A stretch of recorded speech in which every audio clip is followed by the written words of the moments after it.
Yeah, okay. And I think what also is aligned with your mobility strategy is this new app, Floya, Yeah. the Mass app. Could you tell me a little bit more about that? The Yes, reason would why love to add another app? And Yeah. I guess it's owned by the government because mass apps don't really make money, so I guess it's subsidized.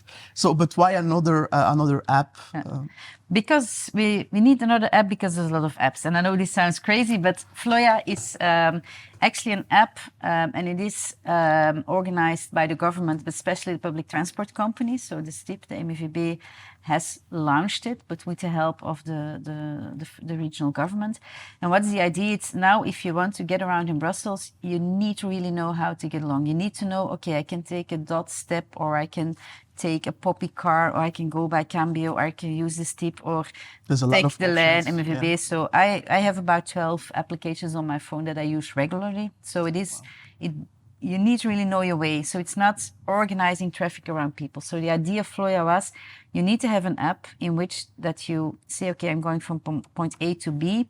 What's the best way? And I know those apps exist. I also have Google Maps on my phone, and it's telling you, okay, you can do it, but you cannot from that application directly book your Cambio or ask the taxi to come. So it's still, you see an option, but then you still need to open the other app. So the idea is if one integrated application that shows you how to get there in a multimodal way, because Floya is showing more options than many other applications. Say, okay, you can cycle for 10 minutes and then you can take a train and that will bring you faster. So it has a lot of intelligence behind it.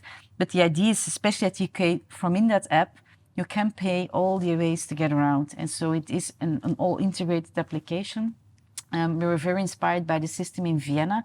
So they also have this, and it showed that it helps people discover new ways of getting around. Most people are in a certain habit, especially in Belgium, we're very monomodal. People are either cyclists, either the car user, either public transport. And we need to become more multimodal because sometimes you're tired, to cycle, and then perhaps the metro is a good option, or sometimes a lot of luggage and you really need a car. And so being multimodal is really the future of Brussels, and not everybody needs to bend their car forever, but if for 1 or 2 times a week you can get around differently, it really changes the difference in the street. So Floya is your partner in getting around in Brussels, and is offering you ways to get around you didn't know, and everything is integrated in the app. It is a growing app, so she's now launched. I call her she because Floya it's a woman. So she will grow and she will become more and more. And I'm really convinced that it will be very practical also for tourists. How can I get around? Do I get to? And you just put in your credit card and you can pay every mode. You can pay in the app as well. That's yes.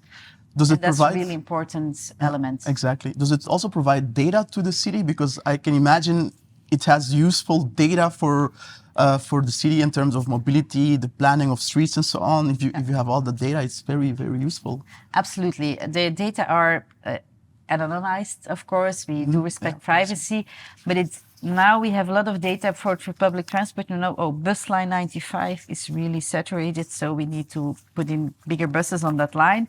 But it is because people are losing that bus. But with this app, we really know from where are people going. So we can really learn a lot. And perhaps the 95 needs to have another direction or cut in two, because we see many people actually needing this or this way to get around. It will collect a lot of data in how to offer and organize our public transport or our transport in general in Brussels.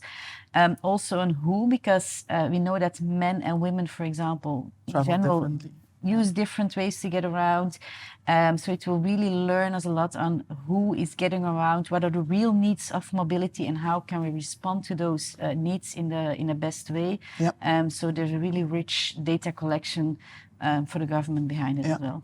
You just mentioned buses, and actually I want to go on that, because recently it was in the news that some buses were being cut, bus lines. What is your opinion? Not in Brussels. I okay. really want to You stress see, on that. I only watch the Dutch, the Well, Flemish news. that's true. Flanders. So in Flanders, so the mobility and public transport is regional. So Flanders has the land, a regional public transport. In Brussels, we have MEVB, which is our regional transport.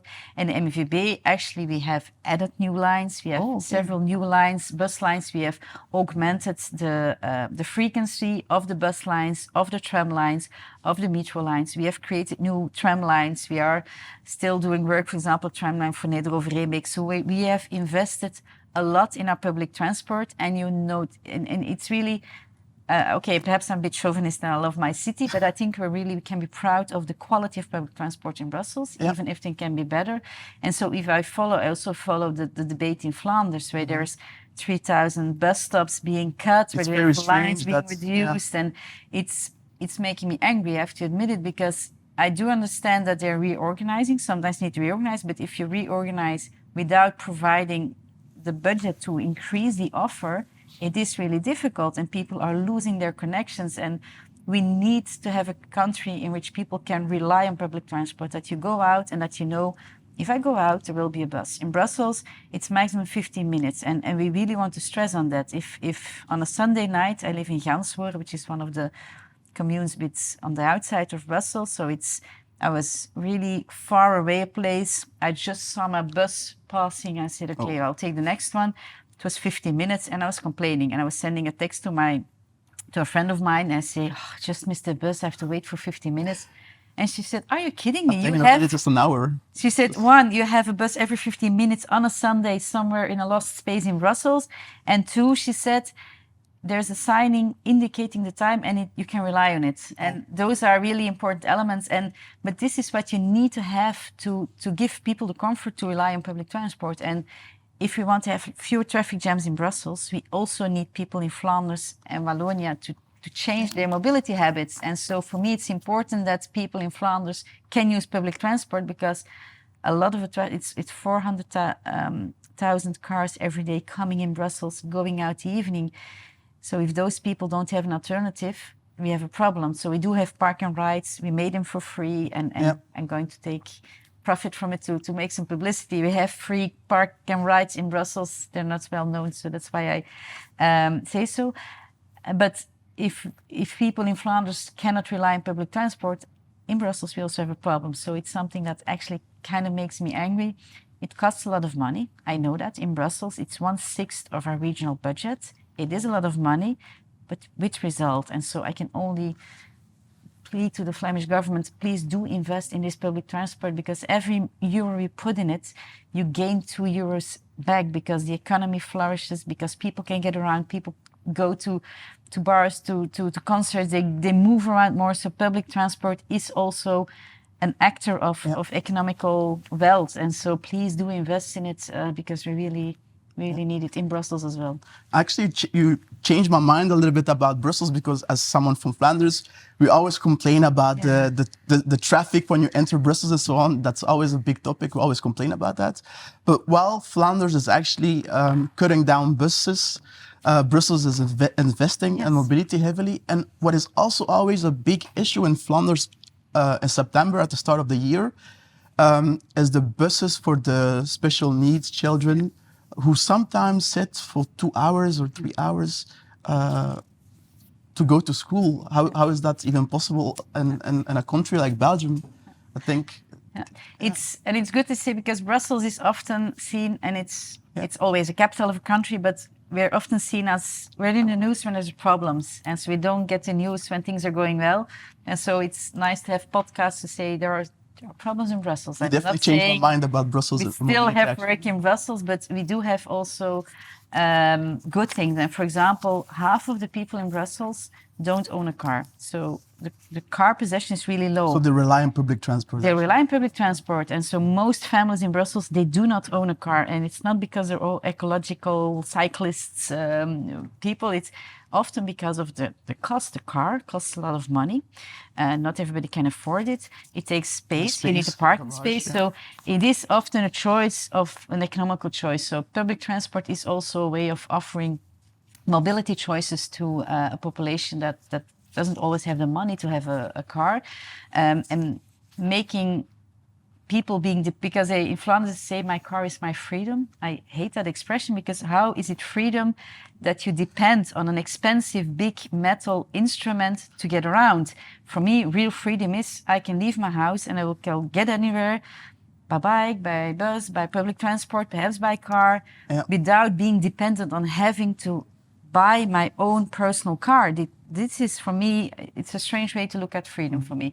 But I can understand for many people, it is the only way to get around. And exactly, that's there's reality. no alternative. Yeah. And so in that way, I think Brussels is a good example also for Flanders, although we do have issues, we do have problems, but it's something I'm proud to defend. And the main traffic jams are coming for people coming to Brussels. And I love people coming to Brussels. We want people to work here. We want people to visit us. But if they often can come by train or leave their car in the park and ride, it's better. But we really need reliable trains, more trains. We need to have public transport in Flanders and Wallonia for that as well. What I actually used last time when I came to Brussels, I parked on the outside of Brussels, and then I used a dot bike to enter. Voilà. That was very convenient, actually. That's parking, right?